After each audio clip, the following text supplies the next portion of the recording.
We are a nonprofit organization and a charity, and we were founded in 2016 out of a need for more accessible and affordable spaces in Parc-Ex, really focusing more on housing at this time, but we also expanded to work also on community spaces. Our mission and values are really towards creating spaces that are accessible and affordable. Something that I really love is that people reach out to us, not only just to use the space, but also because they're really inspired by our work and there's so much potential in this space.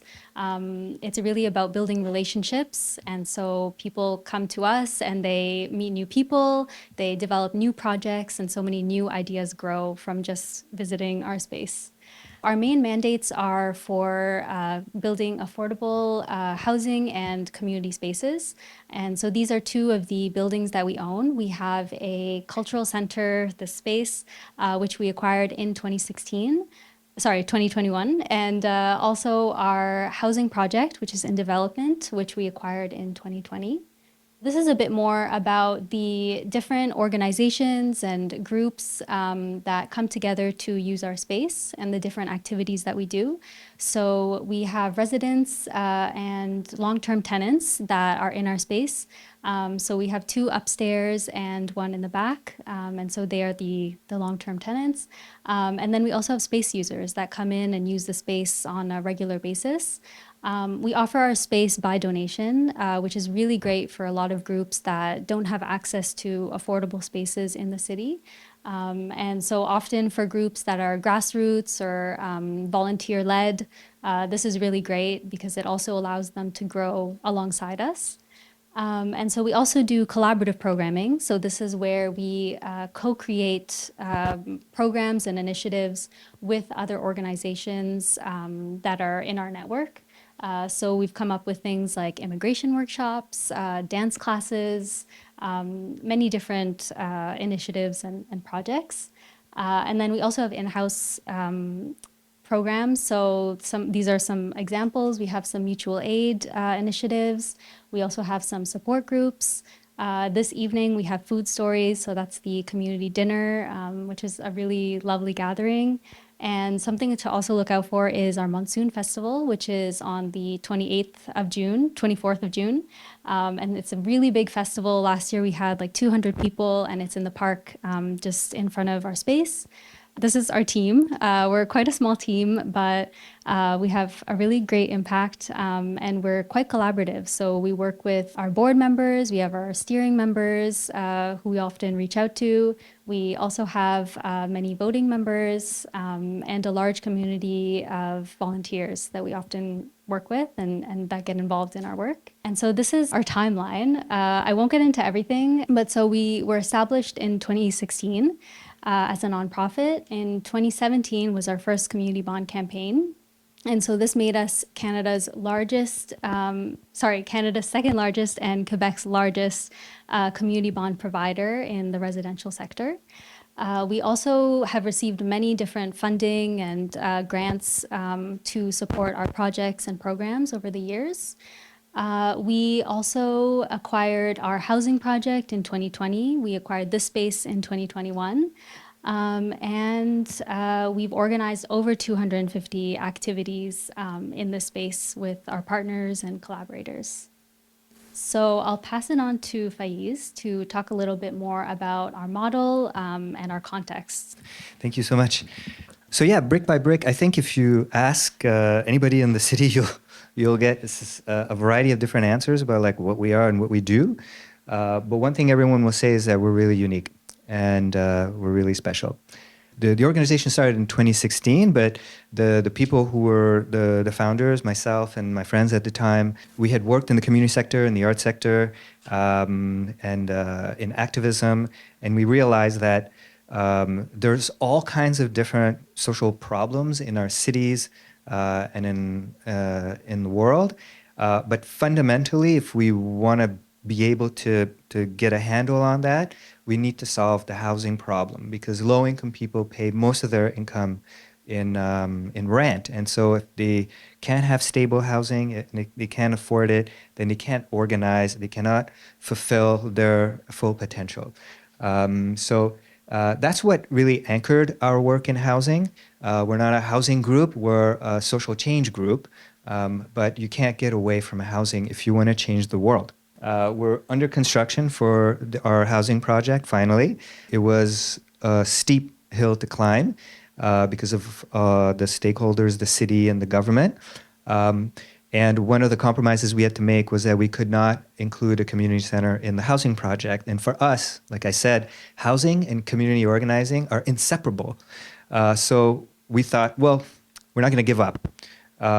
So we invested our community bonds into this community center that you are currently sitting in. And it's exploded ever since. I'll get into that a bit later. In 2018, we, as mentioned, raised a whole bunch of cash from, in the startup world, they call them like they're angels or like early adopters or whatever. But what they are basically are people who believe in the vision, because we had no organization, we had no staff, we had no track record, we had no experience in real estate development. But what we did have was an anchoring in community organizing, and they were able to see that. So many thanks to them. And since then, we were able to leverage their capital financially, but also politically to get both of our first projects up and running. So yeah, I won't get into the details about that raise, but later if you have questions, we have someone from Tapestry Community Capital who can answer your questions about more in depth, in detail about like community bonds and what are organizations throughout Canada, how are they using the bonds, and what does that look like? So the housing project that we're building is 31 units. It is fully subsidized. All the residents are going to pay 1/4 of their income in rent. We're going to prioritize local residents who are facing housing insecurity. And obviously, there are income threshold to have access to our housing. So it really is social housing. But we're going to do it our way, which is to build a community around it. Because we don't necessarily just want to offer a service, we want to help people strengthen as a community. So we're in fact working with the tenants' rights group to develop our tenancy and to build a really strong first cohort of residents. So I'm going to pass it over back to Amber, but I'll be back. Don't worry. She's going to talk a little bit more about what's coming up. Okay, so based on all of this work that we've done in the past on our previous projects, on our housing project and this cultural center, we are ready to take on 2 new projects. So that will be a new housing project and a new community center. And our second Solidarity housing project. This is out of a need for more housing in Parc-Ex. So we are still prospecting, we're focusing on Parc-Ex for this new building. And we are also working on our second community center project, the Center for Creative and Collective Action. This comes out of a need really for more space. So in our current center, it's quite small, as you can see. The space is really beloved, and we have so many people coming in doing so many different activities in the space, but it's really quite small, and we are only able to do one thing at a time, and we'd really like to grow and expand. So we want to have this new center to be able to have many different activities at the same time, host different services and facilities, and many more organizations all under the same roof. So our process, as most of our work is quite collaborative, and we wanted to include our community partners, our space users, different groups that we have already worked with or that we aspire to work with in this process. So we reached out to some of these groups to really understand a bit more what are their needs and goals in their organizations and their work, and how we can work together to build this new center together. So these are some of the groups that we reached out to and that we're working with on this new center. And so a lot of their input has really inspired our work. And so we've also invited them on our site visits. So this is the area that we are prospecting. It's in the north end of Montreal, mostly focusing on Parc-Ex, but also around. And so these are some of the sites that we've already visited. We're still looking for a building though, so if anyone has any leads, that would be really helpful. So this is the vision that we've created through many of our collaborations and consultations with our partners. So some of these spaces that we've come up with are more like open, welcoming spaces that are quite flexible and multifunctional. So we have, for example, the Commons, which is like a community living room where people can be welcomed and access the space and have it more of a public space. We also have many different spaces, so like an open courtyard, some outdoor spaces. We have a community kitchen and cafe. We work often with the Parc-Extension collective, so this would be a great way to host them, which is something we can't do in our current space. And also have like an open market or atrium with a cafeteria. So this would also be a way to provide some economic opportunities for residents who can sell their goods through food stalls in the space. We also have a few different types of flexible event spaces and gathering spaces, and as well as more offices. So this would accommodate more organizations that can come and host their groups in our space, as well as some co-working and meeting spaces. So this has been our process so far. We're still prospecting for buildings. We're consulting with the community, and we've also launched our second community bond campaign. We did a really great job with the first one, and so we're excited to see what's happening with the second. So I'll pass it on to Faiz to talk a bit more about building tomorrow. Thanks again, Amber. I think a lot of people here are already familiar with the kind of work we do in the community center, but I would encourage you to go to on the website because there's an annual report that my colleague Amanda put together, and it's like 1,000 pages. It's crazy. There's so much stuff that we did. It's ridiculous. And if you look at the groups that we're working with, like AGL supports LGBTQ migrants, they're upstairs. The Curry Collective obviously employs like local women, giving them extra cash, and really it gives Montrealers the opportunity to really connect through food, which is in a way like a direct access to the soul. I could go on and on and on. Africo Féminin supports women in the neighborhood. The Cape supports it's a tenants' rights organization. The organizations that we support need space, and they also need something that we're able to offer that is very rare, and that is the ability to connect with other groups and strengthen by sharing resources and really just encouraging each other. Being in the same space as other groups that are trying to fight the same thing that affects you in different ways really energizes you. So I don't think that people are coming here just because they need space. I think they also need a community of people, of other organizations, of comrades. So I think that we can't really underplay it. Check out the report. It's wild. It's unbelievable. I sound like Donald Trump. So, so anyway, so how are we going to do this, right? We've done amazing work. Check. We have very, very ambitious and realistic objectives in the near term. So how are we going to do it? And we like to think that we're innovative, but actually we're not. We're going to do it the same way that revolutionary organizations have done it throughout history in various different communities across the world. We're going to pool our resources.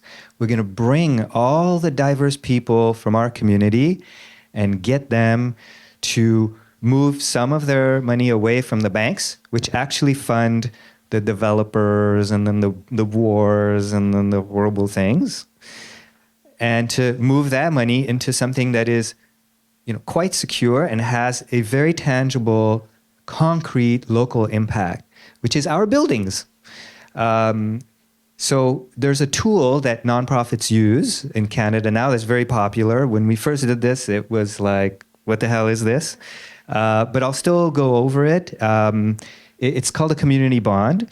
And by selling community bonds to a bunch of different people, it creates a fund, basically. And that fund allows us to, first of all, acquire properties that we turn into social purpose, like whether it be community center or housing. And it has a positive impact in the community. So that's how we're going to be doing our next projects. It's how we did it the first time around, but we're going to do it in a way bigger way and in a much more professional way. Speaking of professionals, I would like to invite Suzanne to briefly define the community bond and talk about, what is this thing? Hello, everyone. Can folks hear me at the back? Amazing. Hi, I'm Suzanne from Tapestry Community Capital. We are the nonprofit co-op that is also helping Brique, among many different organizations now, to raise community bonds. A community bond is honestly really quite simple. It's just a loan. So by issuing a bond, an organization is simply borrowing money for a certain term, value, and interest rate from people like you. And so community bonds have different have different terms as I've discussed. So for example, you can have a community bond at $1,000 at 3.5% interest for say anywhere between 3 to 5 years. And it's a tool that has been used quite for quite a long time. So the first community bond actually that I know of was done actually here in Quebec in 2002 for this very tiny little recreation center for seniors. And then the model has kind of grown in Ontario and Quebec since, and now we've got community bonds in BC, where we have now clients in PEI, et cetera. And so Tapestry has helped support the raise of about 130 million now. The key thing here about a community bond is that it allows organizations such as Brique to set their terms. The borrower actually sets the terms for the first time within the contract, and they're able to actually get affordable terms that enables them to continue doing the work that they hope to do within their communities sustainably. And that's what we want, right? Like we want organizations to be able to live on and continue providing impact into their communities for generations to come. We're not just trying to do this on a 5-year basis. We've got a generational vision for the kinds of work that we're doing. And yeah, that's my introduction to community bonds. Thank you so much. Tapestry, they've been super, super helpful because there's a lot of paperwork. Like when you buy your bond, if you buy a bond, you're going to see there's this huge contract. So there's legalities. They also help us figure out if our financial projections are reasonable, they're realistic, because they've seen other groups do it, so they can give us an idea. So we're trying to raise $5 million. So our terms are 3 years, 5 years, and 7 years. I won't belabor this, but you minimally need to come up with $1,000 to invest. The best thing for us is to invest for 7 years because it allows for our properties to increase in value. So it's just less pressure on us. You also, what's cool is you earn more. But in order to get that 5%, which is great, you need to invest more as well. So if you can't afford it, you can always talk to people in your community. We all know people who can afford it. We have an amazing advisory board. I'm not going to go through all of them, but there are champs. All of them are champs. I'm not going to talk about them because I'm going to get too gushy. But we have a lot of support, which is great, from people who know what they're doing. I won't go into great detail about the timeline, except that it is ambitious, but you have to be ambitious if you want to get anywhere. Right now, we're on time. We're in the prospecting phase. We're constantly looking at buildings. It's really tough for a number of reasons I won't get into, mainly because the city is redoing its urban plan. So a lot of the owners are waiting to see how much their property will be worth. We've softened up a couple of people, a couple of sharks. So I'm very confident that we're going to be able to come in with a property. The priority right now is the community center.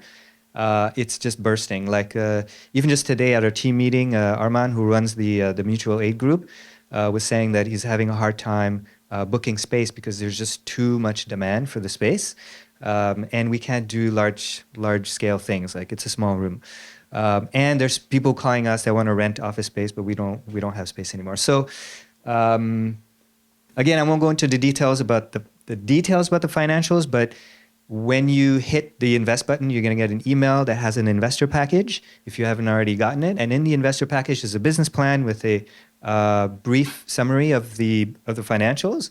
And then there's also a link to more detailed financial projections. Suffice it to say that we are going to try as best as we can to have as little bank debt as possible and as much community bond debt for a number of different reasons, mostly because it gives us breathing room. And also, we don't like the banks. We can have the conversation over dinner, but we don't like the banks, for a lot of for reasons that you probably, I'm preaching to the choir. So you might be asking, like, how are you going to repay this bond? That's crazy. You get paid your interest annually, which is different from our previous bonds. That's going to come from our cash flow. So our community center does well, and at the price per square foot that we're targeting for the new community center, it's going to do even better. Again, I won't go into the details, but basically we're very competitive in terms of like office space and commercial use. Commercial, it's community. And we do have a sliding scale, so it's not like we're squeezing like people in our community. So the cash is going to come in from there. Our housing project, our projection is not to make any money. If we make money, great, but we probably won't realistically because we want to keep the rents low. And so that's just the interest. You might be asking, well, why are you going to pay back the capital? So the way that we plan on doing it, and then the way that we're going to be doing it with this building is, as the buildings increase in value, we go back to the banks or we refinance through other means, and we pay back the bondholders through a refinancing scheme. That's our plan. Just to give you an idea, we bought this building for $624,000, $624,500, and it's already worth $900. So our initial bonds have a term length that ranges, but they go up to 15 years. But we can already repay them now. So if you're wondering whether we're careful, we are above and beyond overly careful. We're leaving money on the table. That being said, we don't issue more bonds than the value of our property. So if we were to get mismanaged or there was some drama or whatever, there's a trustee that would be responsible for selling our buildings and repaying all of our debtors. Okay, so you might also ask, well, why don't you just ask for donations? Well, yes, of course. We love donations. If you want to donate, wonderful. We just got a donation a few weeks ago for, am I allowed to say it? I'm just going to say it. For over $1 million. Yes. So we love donations, and because we're a charity, we can give receipts. That being said, most people aren't willing to donate all that much because they have to keep some money for themselves, right? For their retirement, for their kids, they want to buy a house or whatever. I do that too. It's normal. So asking for people to transfer some of their money in their other investments, which are dirty, into our investment product, which is like angelic, is not really asking for anything coming out of their pockets. It's just moving money from one place to the next. So you can and should both donate and invest. I won't go through all this stuff, but basically, yes, I think I covered it with my speech. Okay. Yeah, I won't go into why it's better to invest in the community than the banks. I think it's like self-evident. But this is a long-standing problem in underserved communities. The money that we make, it gets out of the community. So we're trying to create a loop. So investors are a part of our community. What we mean by community is a movement for making the world a better place. And of course, we're so diverse in the social change movement, and we do fight. But ultimately, I believe that we are part of one larger community. And that larger community is class diverse. And there are people who believe that gentrification is a horrible thing. There are people who believe that there are untold injustices, that our immigration policies are horrible, that Canada is basically a gated community, that blah, blah, blah, blah, blah. But they have money. They have wealth privilege. And so we're solving something further. Oh, we're going to answer questions after, unless it's urgent. No, you're good. Okay. So anyway, I won't get into that because that's philosophy, and we're going to do that after, right? With the dinner and everything. Oh my God, we're doing great. We're selling bonds like hotcakes. Get yours quickly before they're all gone. Yeah, no, the pledges are coming in. It's really remarkable. I was scared to death, but it's working. You know, in 2018, it was really tough because it was just a vision. Now, people see what we're doing. People understand that there's value to what we're doing, and they see that we're serious and we're successful. So actually, that's the donor, the $1 million donor. When I asked her, like, why did you, like, what? She was like, I've donated to a lot of great causes, but what I see that's different about you is you're successful. So we are successful. This bond campaign is successful. It's very ambitious, but I really believe that we're going to make it, especially if we have your support. And support means joining our community of investors. It doesn't mean like gouging yourself. Just so invest what you can or don't, but especially stay connected. Stay connected. It's so important. Bring your people here. We want to grow this community. It's so important. It is so, so important. That's the most important thing about this. If I was able to get 5 million from one investor versus doing all this work to get investments from 1,000 people, I would any day, I would choose to reach more people and put in the effort. So share this. If you're not signed up to the newsletter, you must sign up to the newsletter. And I have today committed to writing inspirational introduction to every newsletter. Hold me to it. If you're like, I want to hear more from this guy, that's what you're going to get. You just sign up to the newsletter. You can even just use your phone and do this QR thing. I don't know why we keep doing it. We never see anyone go like this. So we'll put this slide back up after. Oh, this is the good part.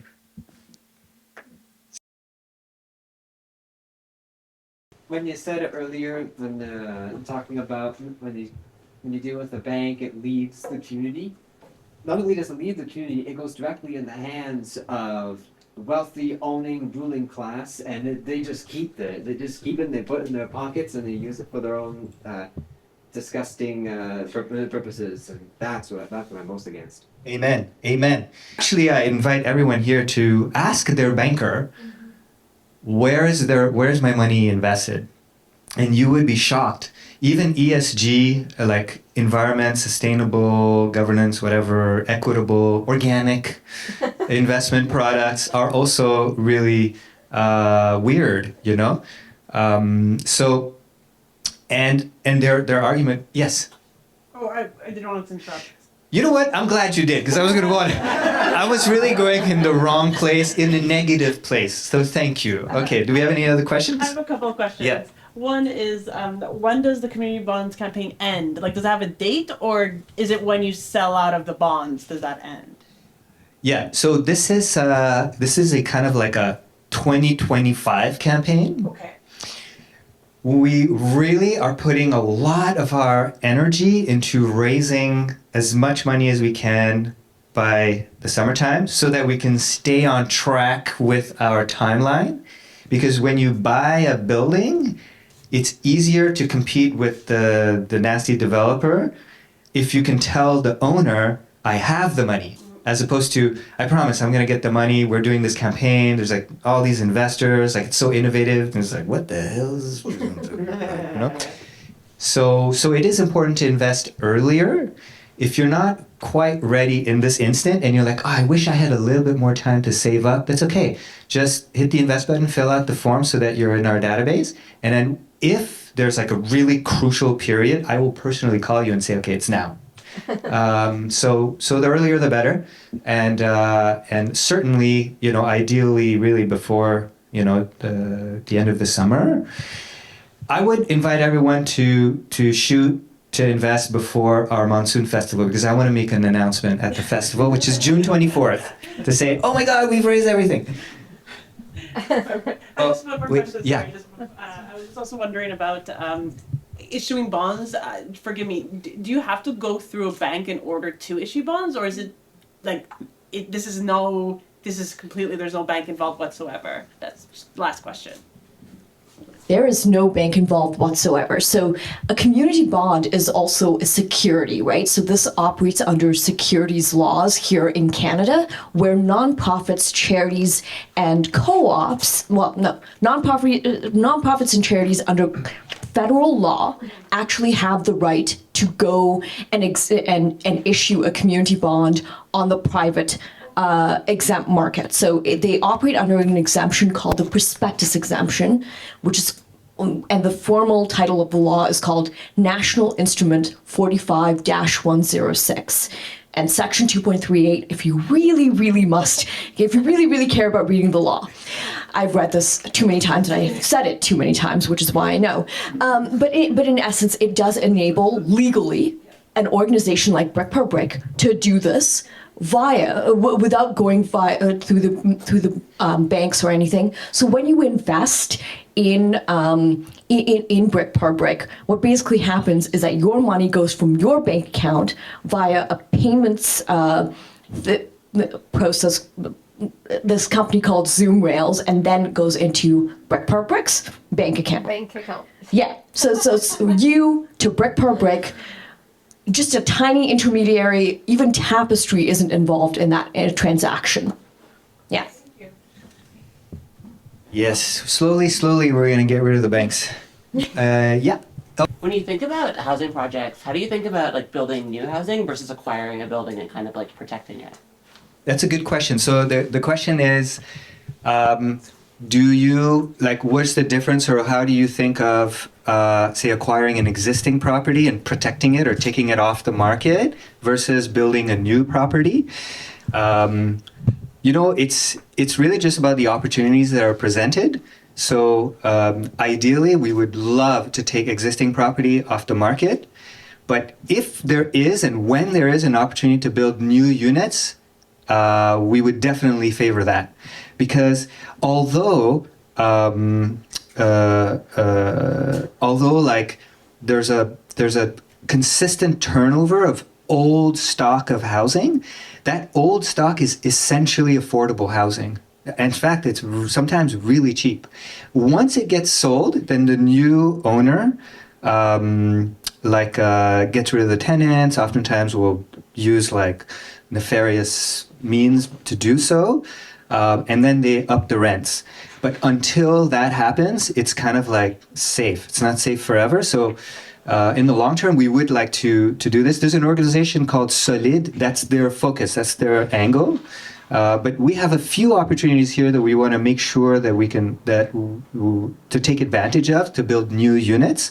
And right now, if there's, in the sort of like, the regulatory and subsidy environment, if it's possible to make it work, we favor that for sure. So we're working on a couple of lots from the city. We're also looking at opportunities that come up.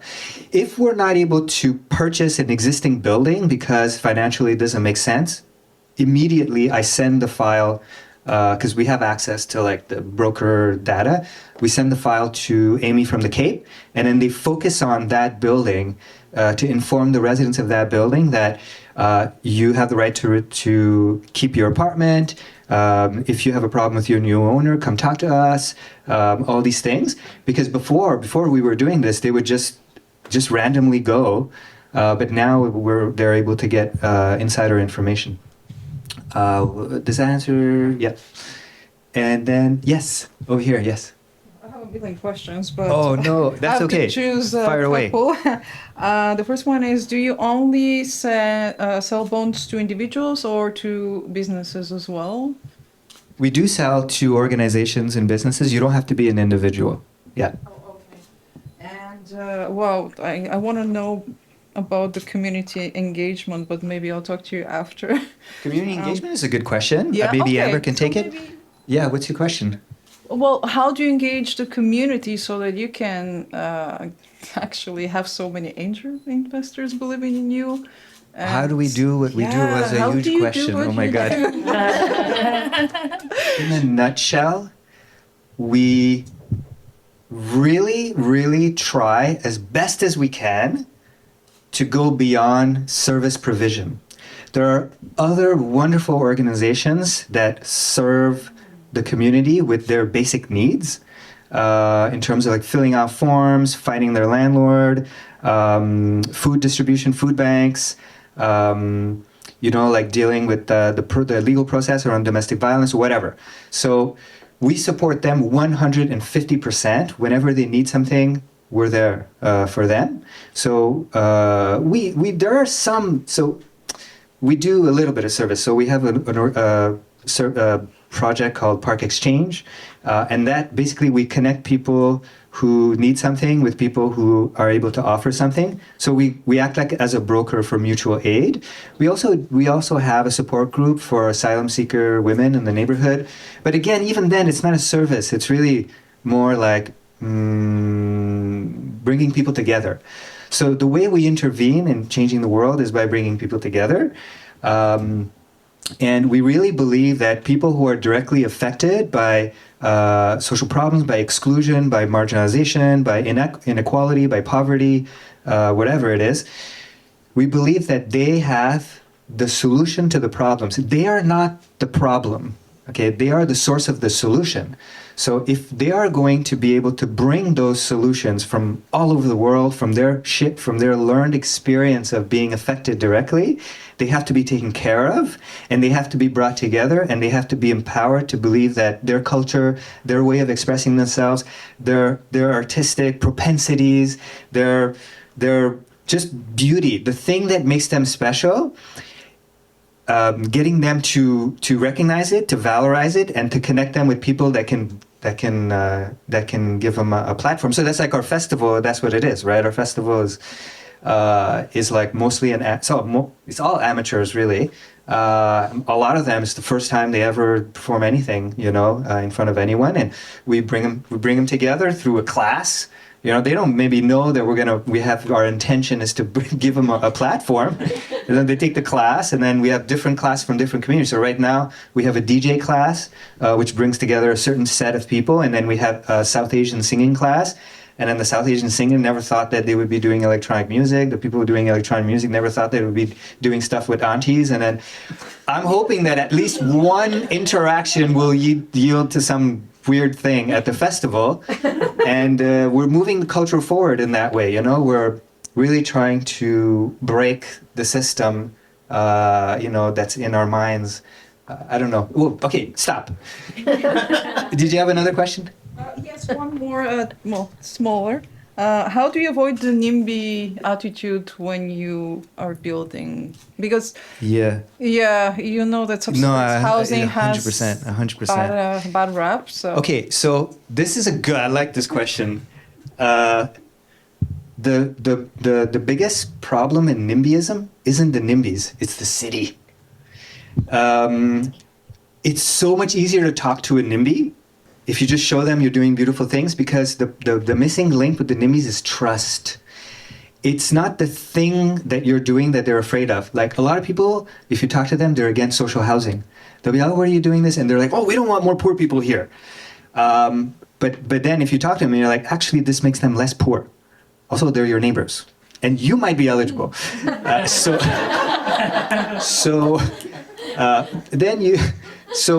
as soon as you have one complaint or something, the city uses it to justify their vision for a city that's middle class, that's centered around a certain kind of lifestyle that I would qualify as kind of colonial, So that's the ideology. I think we need to get more people involved in municipal politics so that the city doesn't feel like it knows better.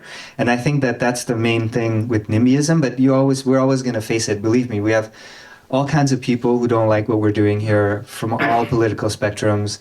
But as long as we're authentic and we're talking to people rather than fighting them, then there's no problem.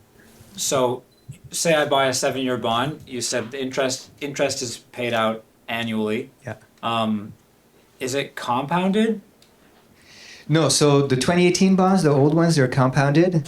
This one is a coupon, so like a government bond. So it has a face value. So say you invest $15,000, let's make it 20 just to make it clean. Then every year you're going to get $100, $1,000, or $100 payment. And every year you're going to get that payment. And at the end of your term, at 7 years, you're going to get your $20,000 back. So that's how it works. God, I hope the math was correct on that. It was. Damn it! Anyway, you're gonna get your payment every year, your interest every year. I promise I don't do the finances here. I'm a sales guy. All right.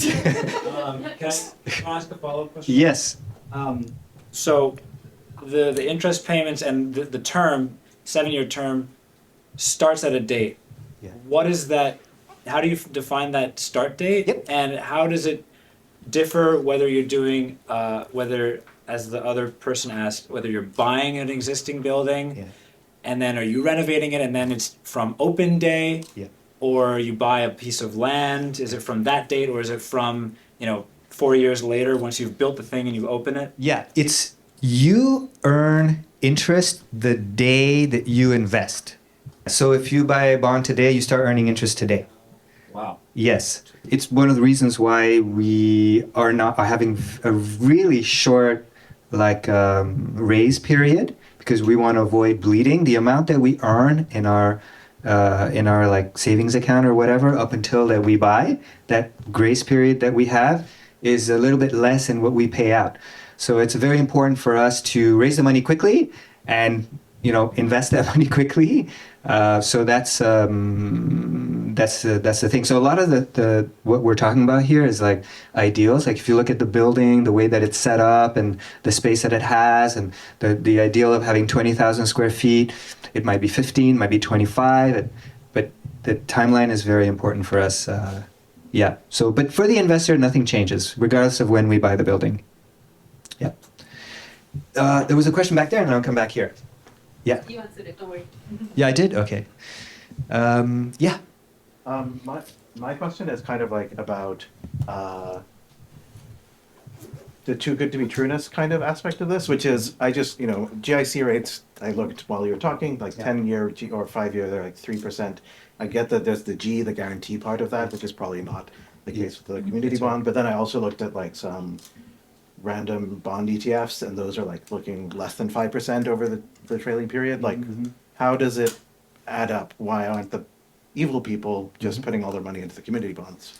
That is a good question. So there's definitely different ways of looking at it. So if you're comparing a community bond to a product that you buy in the financial markets, normally what you're going to do is you're not going to buy let's say you buy a series of like an ETF, right? You're not going to buy the stocks that are in the ETF from the companies directly. You're going to buy it from an issuer of ETFs. So that issuer is, let's say it's a BlackRock iShares or something, right? What they give you is lower than what they earn. What they earn is much greater, and what makes them so rich is the spread. So one of the reasons why we're able to pay out so much to our investors is because there's no middle person. Now there are costs involved that marketing costs. So like working with Tapestry, all this stuff, like my time and labor, and then there's tons of costs of marketing the bonds, but they're not borne by the investor, they're borne by the organization. And because we're a charity or whatever, we have access to grants and all kinds of stuff. So we're doing a movie about community bonds to help us market them, but it's funded by Tapestry actually. But we're getting more grants. So we do have an advantage at that level. The other thing is, well, you might think, if you were to get a loan from the bank for a commercial property, you might pay like 7%. So for us, it's actually cheaper to pay our investors a bit more, because we would be paying the bank more. Not to mention that the payment to the bank is amortized over 25 years, and you're paying your principal and your interest, but you're actually not paying interest as though it was patient capital. You're paying interest amortized. So even, let's say you were only to have your bank loan for 5 years, you're paying interest for all those years compounded, and then they split it up into little chunks. So the effective interest rate on, say, a 5% loan at the bank is like 6.5%. So it's so much more advantageous. Actually, I did the math over 25 years. We're paying like 65 or 70% in terms of cash flow to our investors versus what we would pay the bank. It's way, way, way, way, way, way cheaper. Even though we're paying out pretty much the same interest rate. It's true that the rate is a little bit high, but it's sort of founded on some idea, some experience that we have in terms of what we can expect from tenants, so for office space, and from space users. So even though you might have a local lady who wants to do birthday parties for her kids, we actually have that here. That's just one of the users. We're not going to charge her anything. So how are you making any money? You also have doctors that occasionally use our space and will pay like $300 an hour, which is like 20 times the market rate. But they're happy to do so because they want to support us and they want the energy. They want to feel like they're part of the community. So it's at the end of the day, like our price per square foot in terms of commercial income is higher than what commercial like landlords are charging. If you go on LoopNet today and you go to the Mila campus or like some fancy ass place, they're charging like $13 a square foot. We're charging $24 per square foot on average with all of the income combined, and everybody's happy. Everybody's super happy. In fact, we don't have enough room. That's why we need to get more. So we're able to pay out more because we earn, and we're able to pay out more because our debt is cheaper than if we were getting it from the bank. And we're able to pay out more than a lot of what's available out there in the investment world because your broker, the banker, the investment banker, all these layers of financial people are taking a cut. There is at least one person in this room that can talk to you about how lucrative dealing in finance is. I'll introduce you afterwards. And you'll be like, yeah, it's amazing, the layers and layers of leeching in the financial sector. And they're able to get away with it because I think they're able to basically convince investors that what they're doing is legit and safe. And, I like to think that what we're doing is legit and safe and awesome also. So, I don't know. History will tell, I think if we look at what's happening with Tapestry, how the community bond sector is growing, how the social finance sector is growing, the Canadian government invested like $2 billion or something a few years ago on this. It's not trickling down to us, but it is creating a kind of sector, a social sector. If you want to learn more about it, it's called the Social Finance Fund. Yeah. So there's a lot of work to be done, but just like in the commodities world, in the consumer world, we saw people 10 or 20 years ago, starting to question like, oh my God, I cannot keep eating these eggs and thinking about the chickens. It's horrible. And the land and the way it's being poisoned, I cannot keep buying this sweatshop clothes. I cannot keep buying this coffee. It changed the industry, at least among middle-class Westerners. It changed the consumer industry completely. And the thing that changed it was just consciousness. And I don't know, like if it's half the economy or what, but a big chunk of the economy is just finance. It's just, especially in Canada, the financial sector is huge. So I think people are starting to wake up to it. If we don't get anything done, but just manage to get the conversation going about how dirty finance is, I will be a happy camper, honestly. Your question was like, why don't traditional financial institutions invest in community bonds, etc.? They don't necessarily know it exists. There's a lot of like awareness building that we at Tapestry also have to are doing, and the movement is growing. But like for many folks, it's like, oh wait, you can invest in a nonprofit or a charity in your neighborhood, wait, that's even possible? I have people even asking me whether or not it's legal, and then I have to point out, as I mentioned, literally pull up the legal thing saying that this is actually possible. And I think that one of the interesting things that is actually happening, and what most people don't realize, is that just because it's a nonprofit doesn't mean that there can't be a business component that actually pays out returns. It's just that they can't pay out to shareholders, etc. Right? So you can still make a profit, quote unquote. It's just you can't hold it or distribute it to shareholders, which is why it's always a debt product as opposed to an equity product.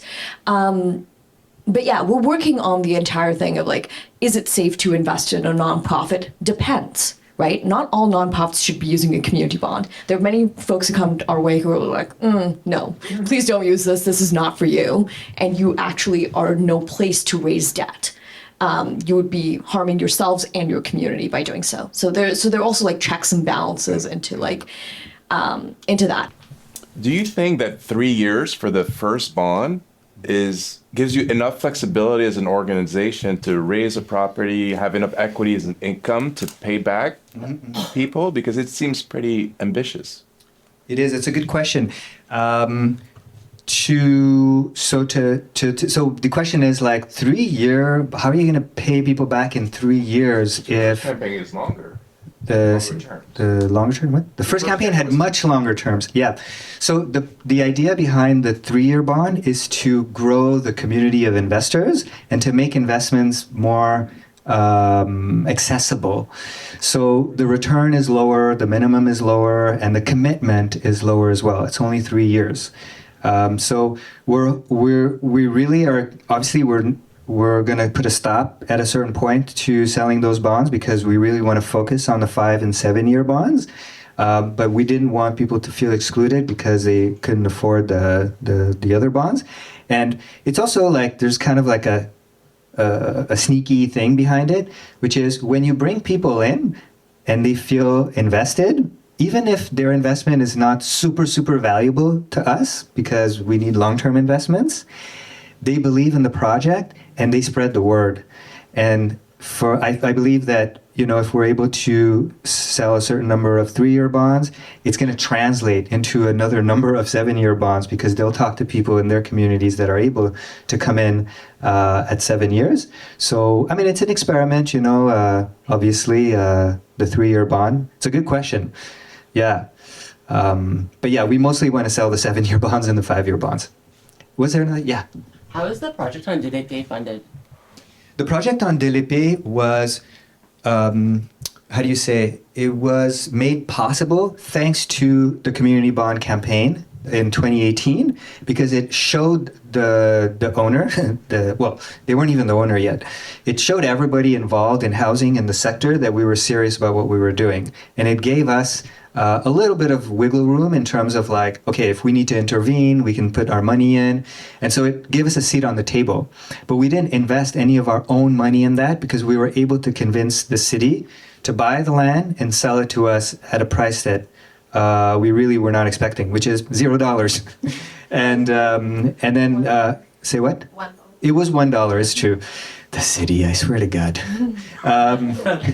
And then the provincial government was like, all right, fine. We have 5 more slots before we cut the program. So then they snuck us into the Accès program. It's not a repeatable thing, really, because that program doesn't exist anymore. But in terms of the land acquisition, we are trying to repeat that with the city. So we're talking with them about a couple of sites that they own. Yes. How many units are you aiming to build of housing? And I assume you're going to rely on government grants for a large part of the budget of the project. And with the current context, with Accès no longer existing, and the current program, the FAC being a total mess, and like the CAC maybe being here for another few years, what's your perspectives on that or your risk management scenarios? Yeah. So the question basically is the context for subsidizing housing is much more difficult now than ever, really. So how are you going to manage to do it? Right now, how many units? So right now, our financial projections are based on acquiring an existing property, roughly 20 unit property. And that's our that's our plan. That being said, I would really like for that to be a plan B because, like I said earlier, building new units is much, much more valuable than just taking over existing units and securing them over the long term.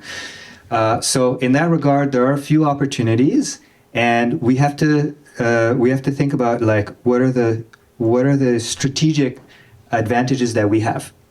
So we're always, when we look at a site that the city owns, we ask ourselves that question, because what's going to make it so that we can develop this and not somebody else? So one of the biggest strategic advantages is being able to act first. Like the fact there's a long lineup. So the sooner you get into the lineup, the sooner you can develop a project.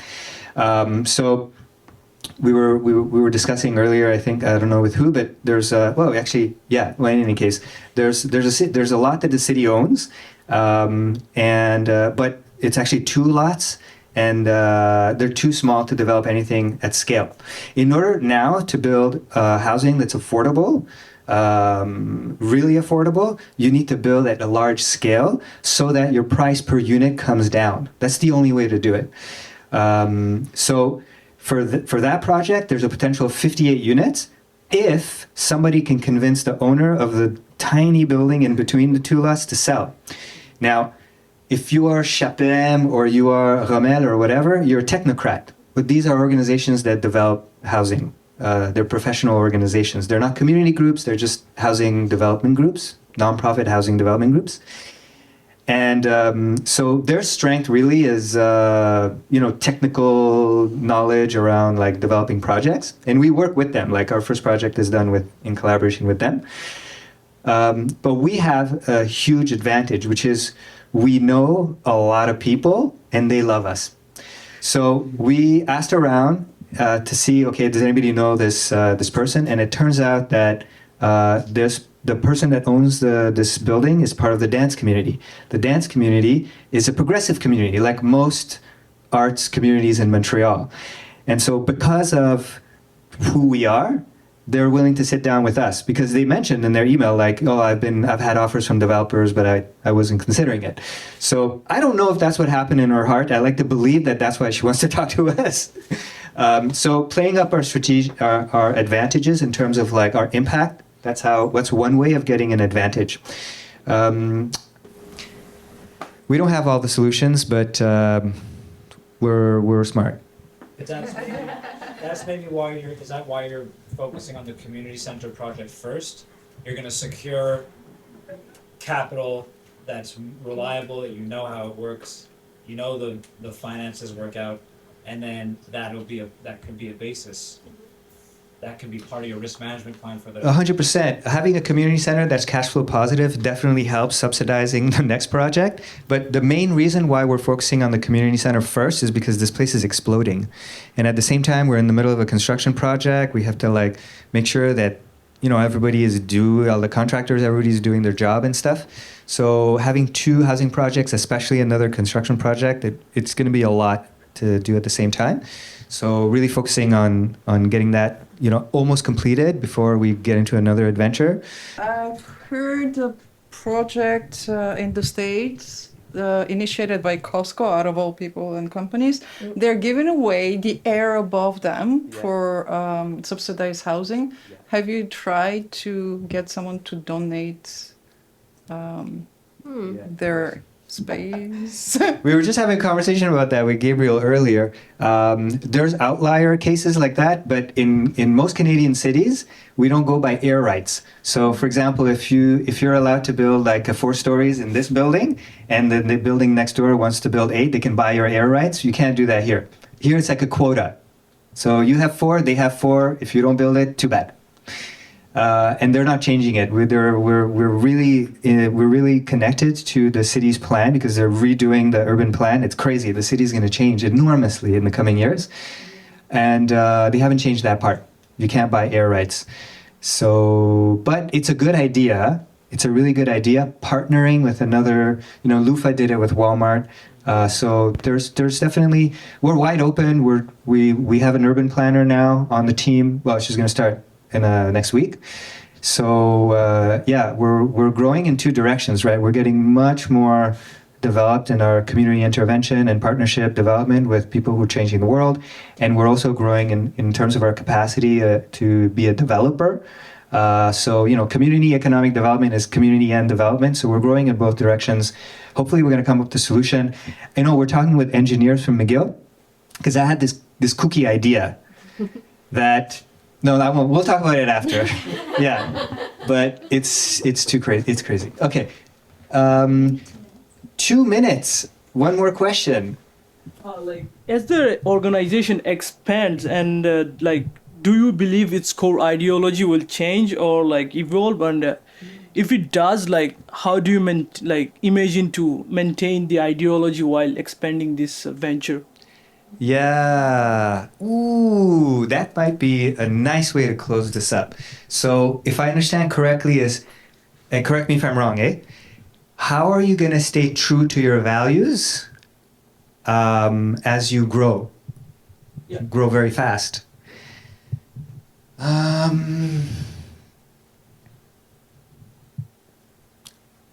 Well, I have been doing this, for a very long time. And I really, really, really have faith in people. I find beauty in all kinds of different people, even people that I don't agree with. And that has, I think, made it difficult for me to, stay close to social change revolutionaries, activists.